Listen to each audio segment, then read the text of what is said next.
I've titled this sermon this morning after one of my wife's favorite things to say. I hear her say this all the time to me, to our children, when she's telling stories. It's one of her favorite things to say. The title of this sermon is, "You Do You, Boo." If you just laughed, then you know what that means. And by the way, I said that at 8 o'clock. Crickets. Crickets. But because we are a multi-generational congregation and not all of us may know what that phrase means, here is a concise definition from the Urban Dictionary. You do you, boo, similar to whatever floats your boat, or if that's your cup of tea, but with more of a supportive tone.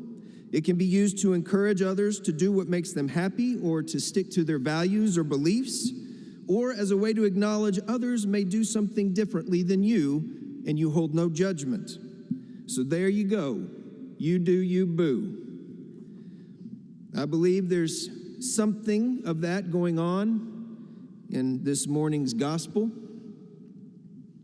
Martha, Martha, Martha. You know something? It bugs me the way Martha has been treated down through the centuries. It does. How she is so often presented through this story. She gets characterized as a busy bee and a busybody, bossy and demanding, and we've all heard it, right? We've all heard this. We've all heard someone refer to someone else as a Martha, right? Oh, there she goes again, always got to be doing something. She's such a Martha. And through the years, she's been used alongside of her sister Mary to create this false dichotomy between the active life represented by Martha and the contemplative life represented by Mary. Then we do this whole dualistic thing between doing and being as if the two were somehow opposed to one another. I don't like it. I don't like it. I feel bad for Martha. I do. But wait, Jared, you might be saying, it says right there in the scriptures, it's right there. Look, Jesus says Mary chose the better part. So what about that, huh? That's what it says. I know. Not denying it. It's right there. But what is Jesus talking about? What does Jesus mean by that? Is he saying, Martha, would you stop all your serving and hospitality? You're driving us all nuts. Would you stop your bustling around and just sit down? That's how it's often portrayed. But if we think that's what Jesus is saying, if we think he's somehow privileging being over doing, then there's a great chunk of the Gospel of Luke that doesn't make any sense at all. Because over and over again, Jesus emphasizes the importance of hospitality. He emphasizes the importance of being received and welcomed into a community. Just last week, y'all remember last week? He told us a story about a Samaritan man who absolutely showed his love to his neighbor by doing what? By serving, by being hospitable. And then Jesus in the story looks at the expert of the law and says what? Go and do likewise. Go and do. So it seems to me Jesus isn't placing being over doing or contemplation over service. If he had, then from the very beginning of the story, he would have interrupted Martha in all of her doing. But he doesn't. There seems to be something else going on here, something else Jesus is teaching. I think there's two words here that give us a clue as to why Jesus offered Martha a gentle rebuke. Martha, Jesus says, you are worried and distracted. Worried and distracted. It's not her service. It's not her hospitality. It's not all of her doing that earns the rebuke. It's Martha's worrisome and distracted nature in the moment. What's she so worried about? Why is she so distracted? Well, Mary isn't being like her. Mary isn't doing what Martha thinks she should be doing. Look at there. There's Mary sitting down at Jesus' feet, breaking societal norms, by the way, as it was customary only for men to place themselves in such a position of learning and discipleship. But there's Mary, bucking the trend, not lending a helping hand, not carrying a dish or refilling a drink. Who does she think she is? Why is she acting that way? Why is she being like that? And on and on and on and on. You see, the very gifts Martha brings to this story, her service, her hospitality, her devotion to create a place of rest and rejuvenation for Jesus and others, they are gifts. They're gifts. I would even go as far to say they are even the very vehicles of her own discipleship. But they get all twisted up the moment she casts her vision to how someone else isn't living up to her own standards.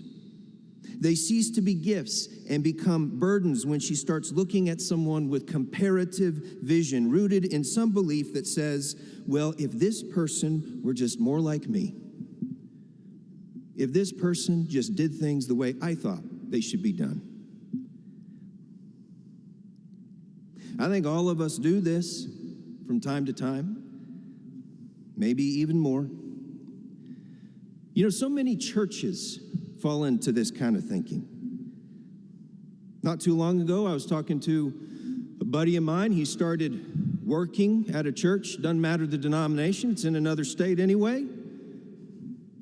He's not a clergy person, he's on staff there, and he said something interesting. He said, you know, I've spent half my vocational life in the corporate world, but not until I started working in the church did I feel the eyes of scrutiny on me.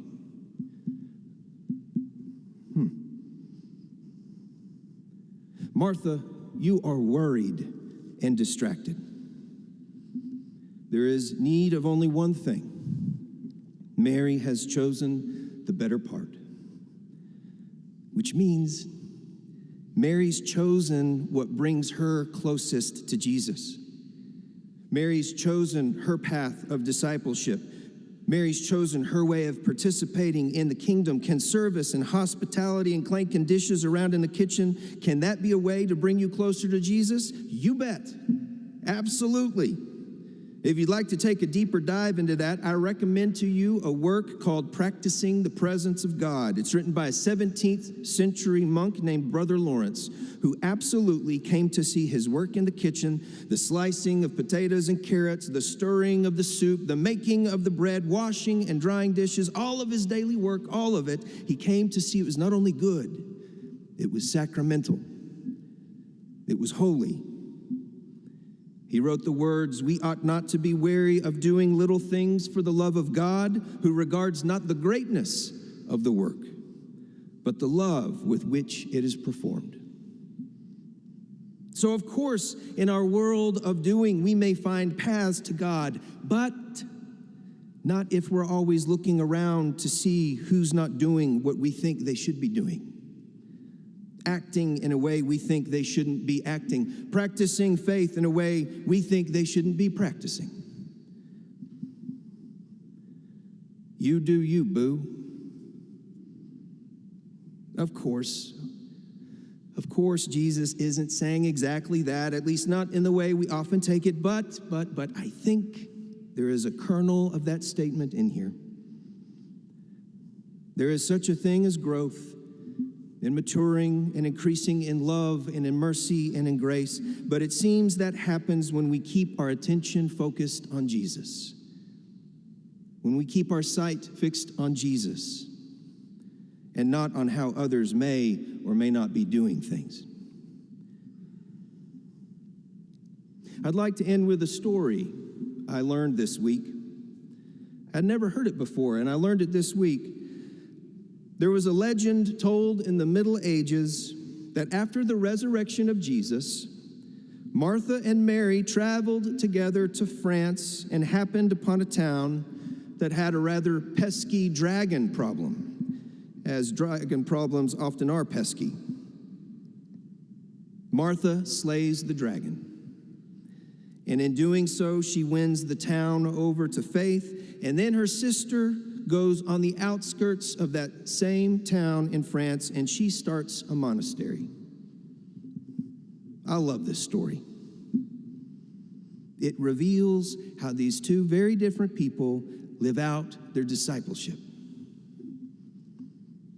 It's amazing what can happen when we're not so worried and distracted by what we think others should be doing.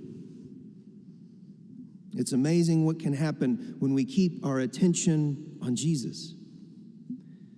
We can sit and learn. We can serve and be hospitable. We can start monasteries and pray. And we might just even be able to slay a few dragons in our life. Amen.